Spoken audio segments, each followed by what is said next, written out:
హయత్ నగర్ కుంట్లూరు రోడ్లోని రవీంద్ర భారతి స్కూల్ ఆధ్వర్యంలో రవీంద్ర దర్పణ్ 2024-25 వార్షికోత్సవ వేడుకలు ఎంజీఎన్ ఫంక్షన్ హాల్లో అత్యంత వైభవంగా నిర్వహించబడ్డాయి. విద్యార్థుల ప్రతిభను ప్రదర్శించేలా ఎంతో ఉత్సాహంగా ఈ కార్యక్రమాన్ని రూపొందించారు.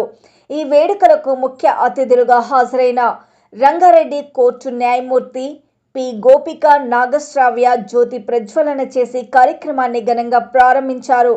అనంతరం ఆమె మాట్లాడుతూ విద్యారంగంలో రవీంద్ర భారతి స్కూల్ చేస్తున్న సేవలు ప్రశంసనీయమని తెలిపారు. విద్యార్థులు విద్యలోనే కాకుండా సాంస్కృతిక రంగంలోనూ ముందుండాలని సూచించారు. ఇలాంటి కార్యక్రమాలు విద్యార్థుల వ్యక్తిత్వ వికాసానికి తోడ్పడతాయని అభిప్రాయపడ్డారు.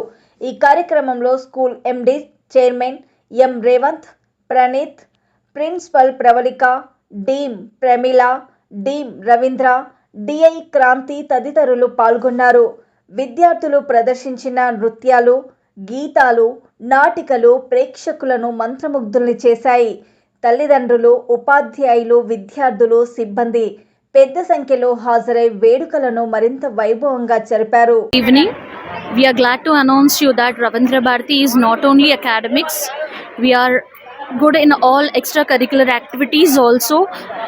Children are very active, participating in all the activities, academics, but Ravindra Bharati has proven itself to be the best in extracurricular activities, and these extracurricular activities today the children have showcased what they are.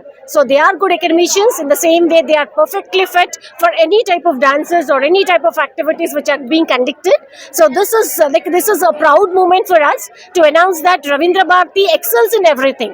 So not only during those academics, but even in every aspect of life, in every endeavor, we can see Ravindra Bharati students excelling themselves and proving themselves to be the best. So that's Ravindra Bharati School.